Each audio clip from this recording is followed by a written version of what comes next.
In today's video, we're going to cover one of the most challenging driving skills for new drivers, making turns.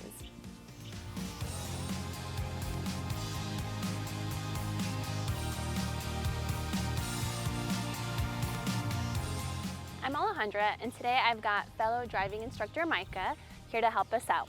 Let's get to it. Okay folks, let's talk about the hand movements required to make a left turn. Before we even start, let's learn another valuable safety tip regarding how you grab the wheel. Never grab the wheel from the inside like this to turn it.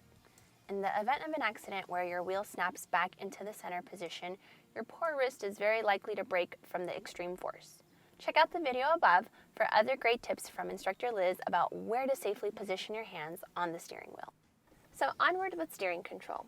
We're actually going to cover two different methods, the traditional hand-over-hand method as well as the push-pull method or shuffle method. We teach our students both methods because both can be highly effective. And at the end of the day, we encourage our students to use the method that provides them with the best control of their car. For some students, that's the hand-over-hand. For others, it's the push-pull. The hand-over-hand technique is usually a three-step process for most left turns. Let's demonstrate the first while we are parked. With both hands on the wheel at the 10 and 2 position, your first movement will be with your right hand. As your left hand releases grip of the wheel, use your right hand to push the steering wheel from the 2 o'clock position to about the 10 o'clock position. Step 2. Now with your left hand, reach over your right hand and grab the steering wheel at the 2 o'clock and pull it to the 10 o'clock position, again as you release your right hand grip. Step 3. Now put your right hand back to the 2 o'clock position and hold the wheel steady while you make the arc of your turn. Take a look at the steering wheel. It should now be turned at least 3/4 of the way, basically facing the right or even almost back to the straight up position.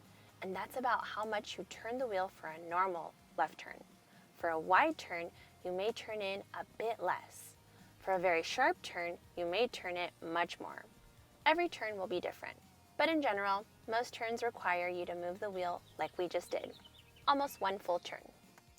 Let's try a standard left turn again, a little more fluidly this time. Counting 1, 2, 3 can help you get the hang of the movements, like this.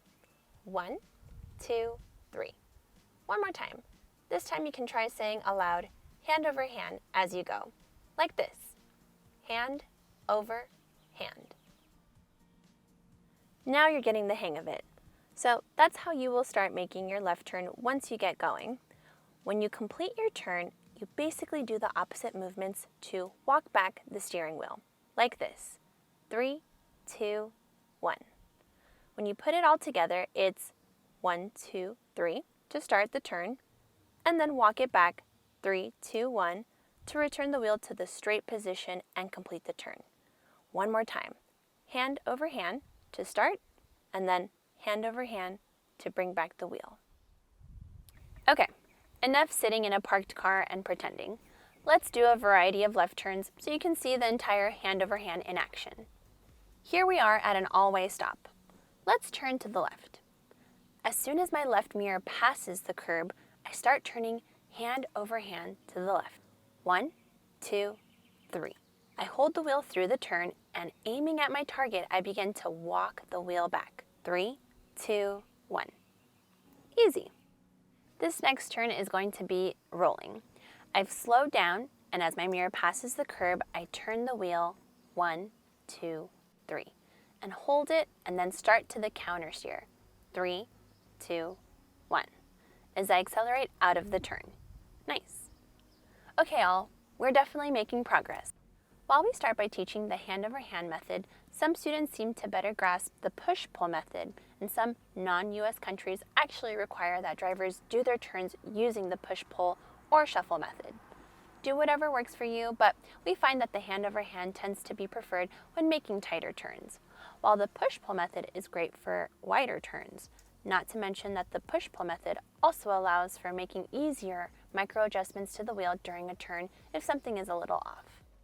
Here's what making a left turn with the push-pull method looks like. Whereas hand over hand is more of a 10 and 2 song and dance, push-pull is most easily performed using the 9 and 3 hand position.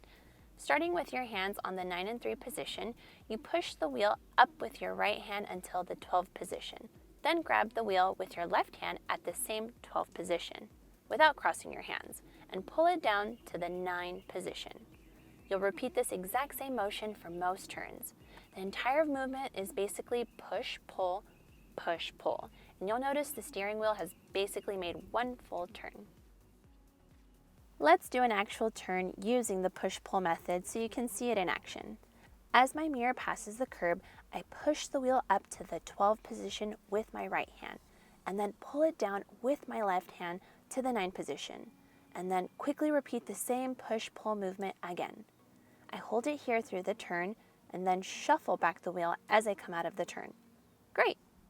An added bonus of the push-pull method is that your hands never cross, which is obviously a win if the airbag were to deploy.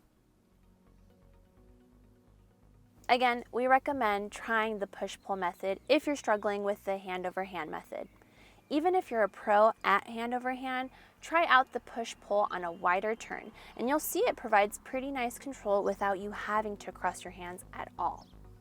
All right, everyone, now it's our turn to sign off. For Micah and Alejandra and everyone at Drivers Ed Direct, we wish you the best of luck on your driving journey, and we'll see you again soon. See ya.